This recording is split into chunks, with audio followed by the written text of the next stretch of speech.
बिस्मिल्लाहिर्रहमानिर्रहीम। Lecture number 27। इस lecture में हमने जो CSR के डिफरेंट अप्रोचेज़ है इसको डिस्कस करना है। इससे पहले जो है हमने डिफरेंट एरियाज़ को डिस्कस किया, और जैसे कि एनवायरमेंटल एरियाज़ हो गए या सोशल जो एरियाज़ थे उसको डिस्कस किया, और उसके इफ़ेक्ट के बारे में बताया कि क्या इफ़ेक्ट होता है अकाउंटिंग में, हम क्यों इसको डिस्कस करते हैं। और इस लेक्चर में हमने बात करनी है डिफरेंट जो अप्रोचेज़ है अकाउंटिंग की। जो सबसे पहले अगर देखें सोशल अकाउंटिंग अप्रोचेज़ जो है, इसमें क्या होता है, इसमें जस्ट ये होता है कि जो अकाउंटेंट्स होते हैं, इकोनॉमिस्ट होते हैं, साइंटिस्ट होते हैं, इनका एक अपना पॉइंट ऑफ व्यू होता है। ठीक है, वो ये जो है सोशल रिस्पॉन्सिबिलिटी जो है सोशल, इसको मेजर करने का और फाइनेंशियल इंफॉर्मेशन या फाइनेंशियल रिपोर्टिंग में इसको ऐड करने का या रिपोर्ट करने का डिफरेंट ही मेथड होता है। तो जो इन तीनों जैसे कि अकाउंटेंट्स हो गए, ठीक है, इकोनॉमिस्ट हो गए या सोशल साइंटिस्ट हो गए, इन तीनों का मेजरिंग का जो है पर्पस वो सेम ही होता है, बट मेजरिंग का जो प्रोसेस है वो डिफरेंट होता है। तो इस वजह से इन तीनों जो अकाउंटेंट्स हो गए, इकोनॉमिस्ट हो गए या सोशल साइंटिस्ट हो गए, ये इन सब का एक ही अप्रोच नहीं है जो कि जनरली एक्सेप्ट की जाए। इन तीनों का जो है डिफरेंट पॉइंट ऑफ व्यू है, ठीक है, और तीनों का जो है डिफरेंट अप्रोच है। तो जो सोशल अकाउंटिंग अप्रोच है, इसका मतलब ये हुआ कि जो अकाउंटेंट्स हो गए, इकोनॉमिस्ट हो गए या सोशल साइंटिस्ट हो गए, इन तीनों के अप्रोचेज जो है वो डिफरेंट हैं, ठीक है। और इस वजह से हम कह सकते हैं कि लास्ट लाइन देखिए, however there is no single approach with his been generally accepted. इस वजह से कोई एक अप्रोच नहीं है जिसको जनरली जो है एक्सेप्ट किया जा सकता है। सेकेंड वन है क्लासिकल अप्रोच। अब क्लासिकल अप्रोच क्या है कि इसमें बात की जाती है लीगल और एथिकल फ्रेमवर्क की, ठीक है। ये वो अप्रोच है कि जिसमें बात की जाती है एथिकल और लीगल अप्रोच की बात होती है, फ्रेमवर्क की बात होती है। जैसे कि देखें, the classical approach assert that by maximising the profit within the constraints of the existing legal and ethical framework.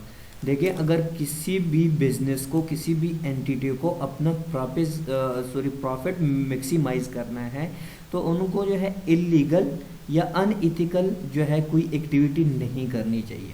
अगर उनको ऐसी कोई एक्टिविटी की ज़रूरत है तो फिर वो क्या करें, कोई लीगल या एथिकल एक्टिविटी करें जिसकी वजह से वो अपने प्रॉफिट को मैक्सिमाइज करें।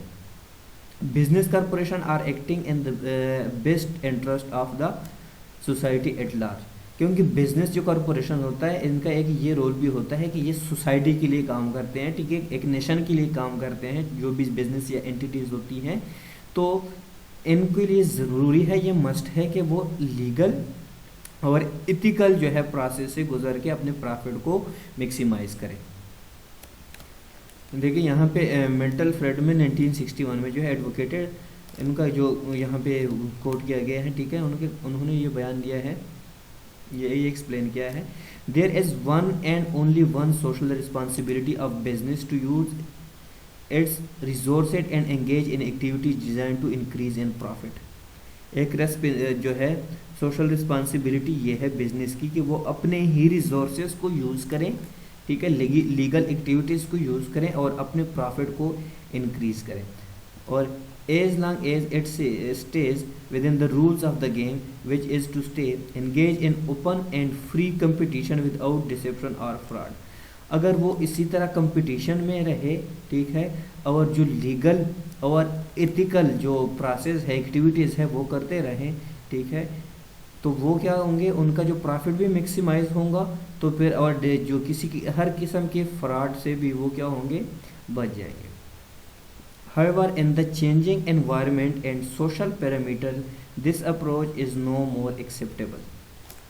तो अगर देखें तो environment या social parameters जो हैं, ठीक है, उसके हिसाब से अगर देखें, अगर जो कंपनीज है वो अपनी कोई मशीनरी लगाती है, ठीक है, ठीक है, उसकी वजह से बहुत ज़्यादा उसका जो है धुआं उठता है उससे, ठीक है, और एनवायरनमेंट उससे ख़राब होता है।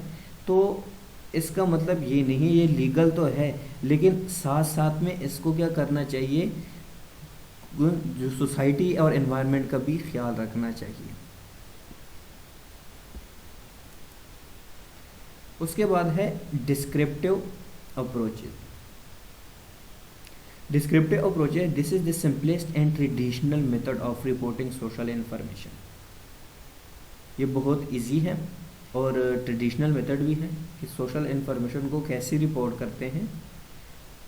एक्चुअली इस जो मेथड है या इस अप्रोच में जो है सोशल एक्टिविटीज़ की बात होती है, ठीक है, जो कि फाइनेंशियल स्टेटमेंट में क्या होती हैं, इसको एक्सप्लेन करते हैं नैरेटिवली।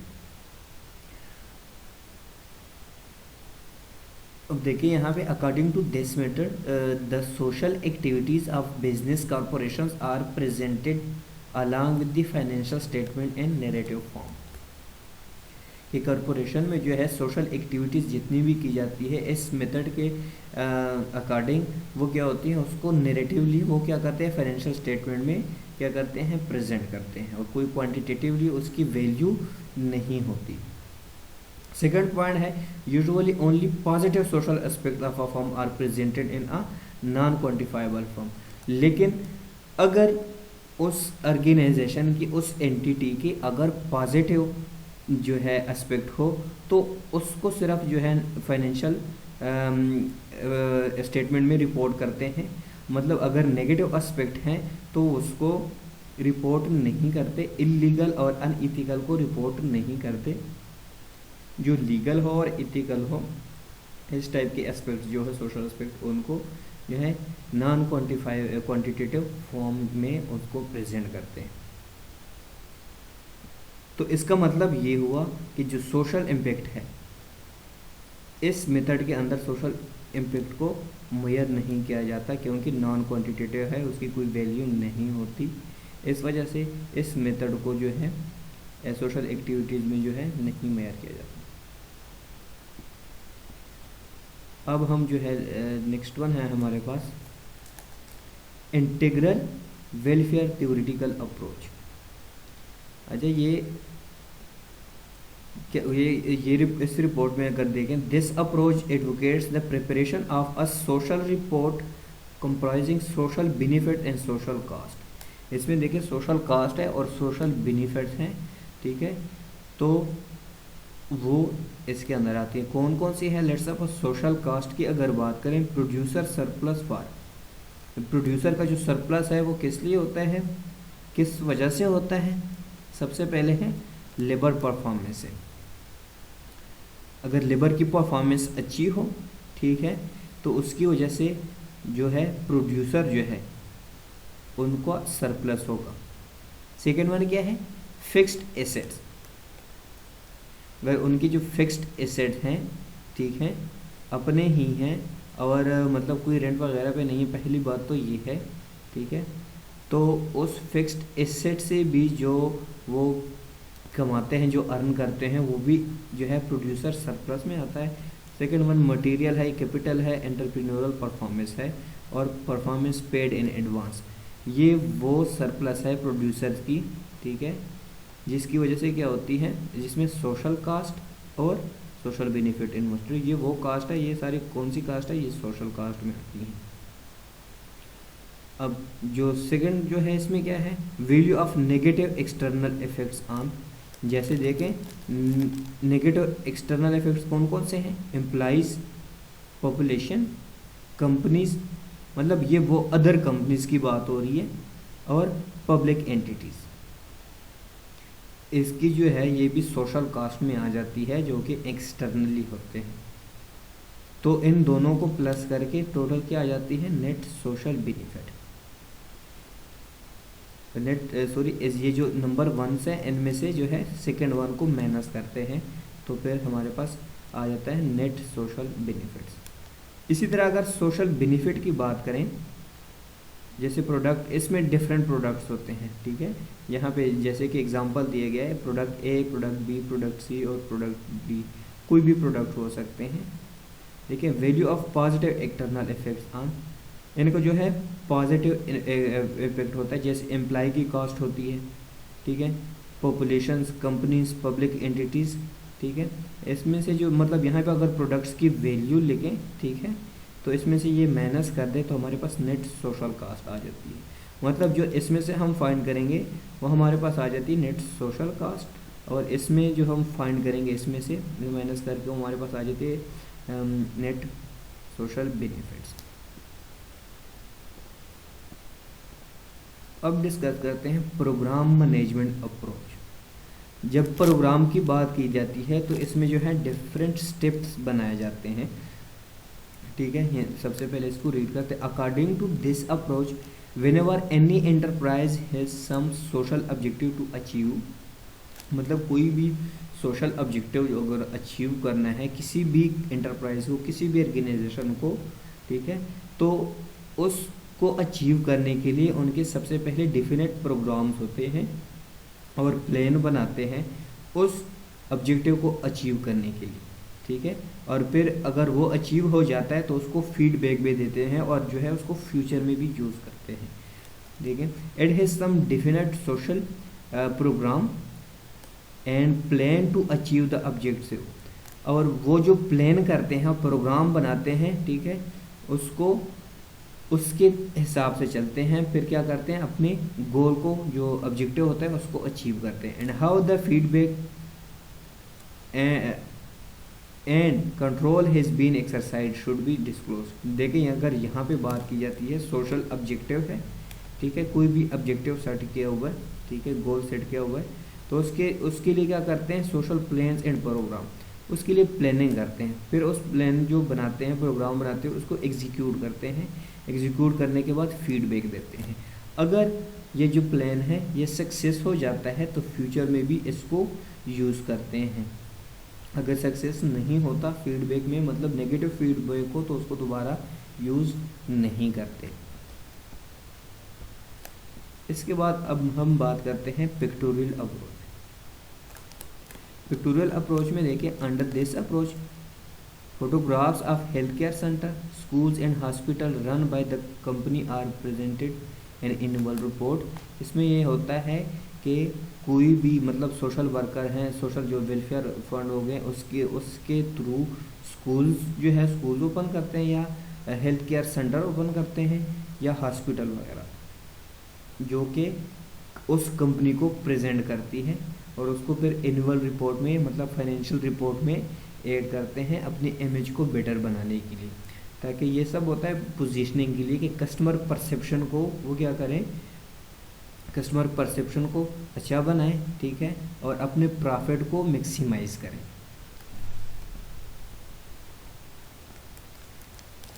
और इसके अलावा है फुट नोट डिस्क्लोजर।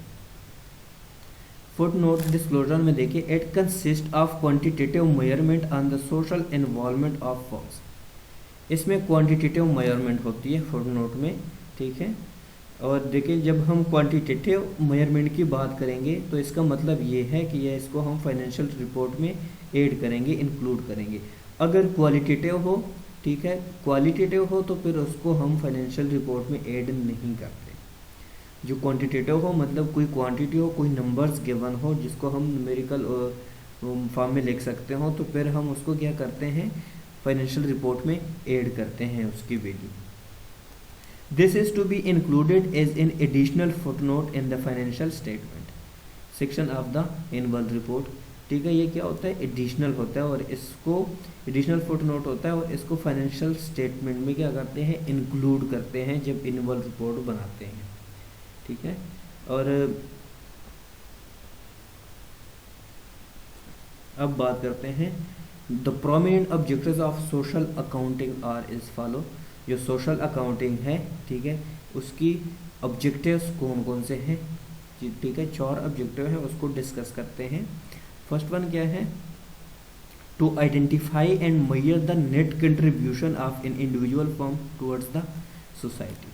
सबसे पहले क्या मेजर करते हैं नेट कंट्रीब्यूशन, एक इंडिविजुअल का नेट जो कंट्रीब्यूशन है, ठीक है, उसको मेजर करते हैं जो टुवर्ड्स द सोसाइटी हो, सोसाइटी के लिए हो, उसको मेजर करते हैं। फर्स्ट ऑब्जेक्टिव ये है।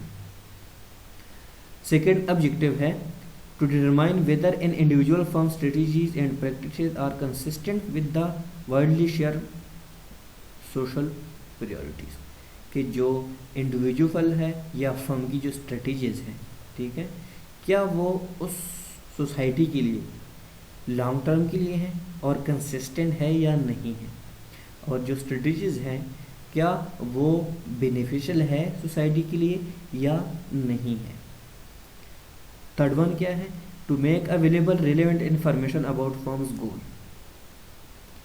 तो इसकी वजह से क्या होते हैं, रिलेवेंट इंफॉर्मेशन मिलती है फर्म गोल को, ठीक है, जैसे कि उनकी पॉलिसीज़ हो गई, प्रोग्राम्स हो गए जिसकी हमने बात की, और performance towards use and contribution to scarce resources and social resources allocation. और इसके अलावा जो है जो कंट्रीब्यूशन होती हैं रिसोर्सेज की या एलोकेशन की, तो उसके रिलेवेंट जो इन्फॉर्मेशन जितनी भी मिलती हैं, ठीक है, वो उसके हिसाब से उसको बेस बना के क्या करते हैं, प्रोग्रामिंग करते हैं या कोई अपना गोल या ऑब्जेक्टिव सेट करते हैं। जो फोर्थ वन है to develop models of quantification and proper presentation of social cost and benefit of an enterprise. तो इसकी वजह से क्या करते हैं, एक प्रॉपर प्रेजेंटेशन बनाते हैं, ठीक है, जो कि जिसकी वजह से एक ऐसा मॉडल प्रिपेयर करते हैं जो कि एंटरप्राइज के लिए बेनिफिशियल हो।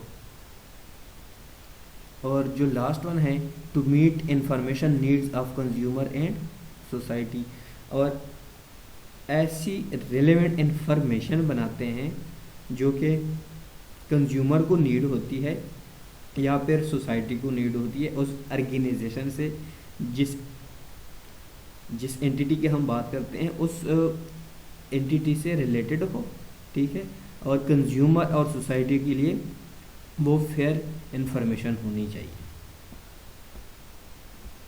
अब जो है इस चैप्टर को कंक्लूड करते हैं कि देखें, the social responsibility is very important to both society and business organisation. जो रिस्पॉन्सिबिलिटी होती है, सोशल रिस्पॉन्सिबिलिटी, ये सोसाइटी के लिए और बिजनेस दोनों के लिए क्या है, बहुत ही इम्पॉर्टेंट है। सोसाइटी को बिजनेस का भी ख्याल रखना चाहिए और जो ऑर्गेनाइजेशन है या बिजनेस है उसको सोसाइटी का भी ख्याल होना चाहिए। Although there are some arguments for and against social responsibility, even more of the organization would take action on social responsibility.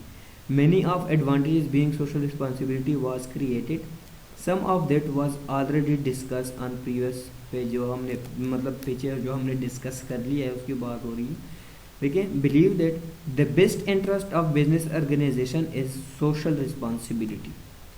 लेकिन जो बिजनेस का बेस्ट इंटरेस्ट है वो क्या होना चाहिए, सोशल रिस्पॉन्सिबिलिटी होनी चाहिए। That would be benefit in the long run of a company, जो कि कंपनी के लिए लॉन्ग रन की अगर हम बात करें में उसमें भी कंपनी के लिए क्या होता है, बेनिफिशियल होता है। Can be earn more profit, उस लॉन्ग टर्म जो उसकी सोशल रिस्पॉन्सिबिलिटी होती है उसकी वजह से उस कंपनी का प्रॉफिट भी लॉन्ग टर्म चलता है और प्रॉफिट कंसिस्टेंट रहता है और इंक्रीज भी हो सकता है। And benefit to the human and environment, और उस बेनिफिट से जो है ह्यूमन को और एनवायरनमेंट पे भी पॉजिटिव इफेक्ट होता है। देखिए, अगर ऑर्गेनाइजेशन की जो है उसमें उसको बेनिफिट हो, ठीक है, तो वो पहले तो वो ऐसी मशीनरीज और ऐसे प्रोडक्ट्स का इस्तेमाल करेंगे और गुड क्वालिटी देंगे कि जिसकी वजह से ह्यूमन को भी क्या करेंगे, उनको जो है उसका पॉजिटिव इम्पेक्ट होगा और साथ में जो है उस सोसाइटी या एनवायरनमेंट को भी पॉजिटिव वो रिज़ल्ट देंगे।